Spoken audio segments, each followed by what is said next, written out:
ಅದನ್ನ ಉತ್ಸವ ಮಾಡೋಣ ಅಂತ ಉತ್ಸವ ಮಾಡ್ತಕ್ಕಂಥದ್ದೇ ವೈಕುಂಠ ಸಮಾರಾಧನೆ.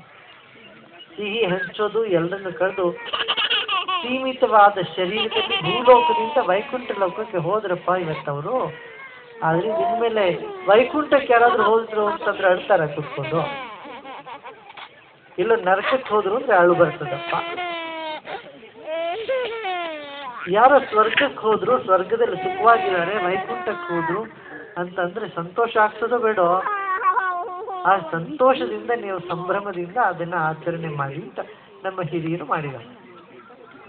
ಆ ಆತ್ಮ ಭಗವಂತನಲ್ಲಿ ಹೋಗಿ ಸೇರಿದೆ, ಎಲ್ಲಿಂದ ಎಲ್ಲವೂ ಬಂದಿದೆಯೋ ಅಲ್ಲಿಗೆ ಹೋಗಿ ಸೇರ್ಕೊಂಡ್ಬಿಟ್ಟಿದೆ. ಈ 10 ದಿನ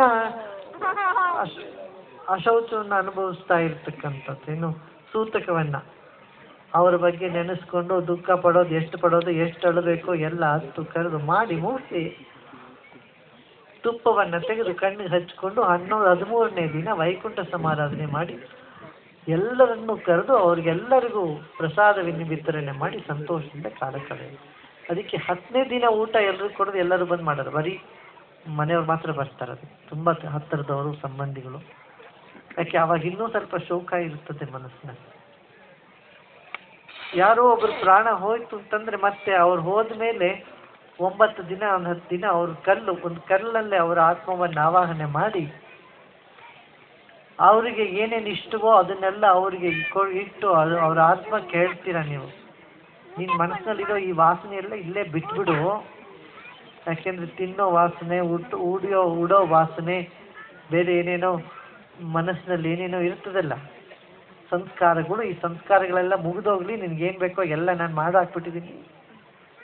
ಈಗ ಮುಂದೆ ನೀನು ಈ ಎಲ್ಲದರಿಂದ ಮುಕ್ತನಾಗಿ ಪರಮಾತ್ಮನಲ್ಲಿ ಹೋಗಿ ಸೇರ್ಕೋ ಅಂತ ಆತ್ಮನಿಗೆ ಹೇಳ್ತೀವಿ ನಾವು. ಆಮೇಲೆ ಆ ಕಲ್ಲನ್ನು ತೆಗೆದುಕೊಂಡು ಹೋಗಿ ವಿಸರ್ಜನೆ ಮಾಡಿಬಿಡ್ತಾರೆ ನದಿಗೆ. ಆಮೇಲೆ ಆ ಆತ್ಮ ಪಿತೃಲೋಕಕ್ಕೆಲ್ಲ ಹೋಗಿ ಅಲ್ಲಿಂದ ಹೋಗಿ ವೈಕುಂಠದಲ್ಲಿ ಸೇರ್ಕೊಂಡ್ಬಿಟ್ಟಿದೆ ಭಗವಂತನ ಕೈಲಾಸದಲ್ಲೋ ವೈಕುಂಠದಲ್ಲೋ. ಅದಕ್ಕೆ ವೈಕುಂಠ ಸಮಾರಾಧನೆ ಅಂತ ಹೇಳಿ ಎಲ್ಲರಿಗೂ ಸಿಹಿ ಹಂಚಿ ಎಲ್ಲರ ಜೊತೆಗೆ ಕೂಡಿ ಸಂಭ್ರಮದಿಂದ ಆಚರಿಸ್ಬೇಕಾದಂತ ವೈಕುಂಠ ಸಮಾರಾಧನೆ ಆಯ್ತಲ್ಲ.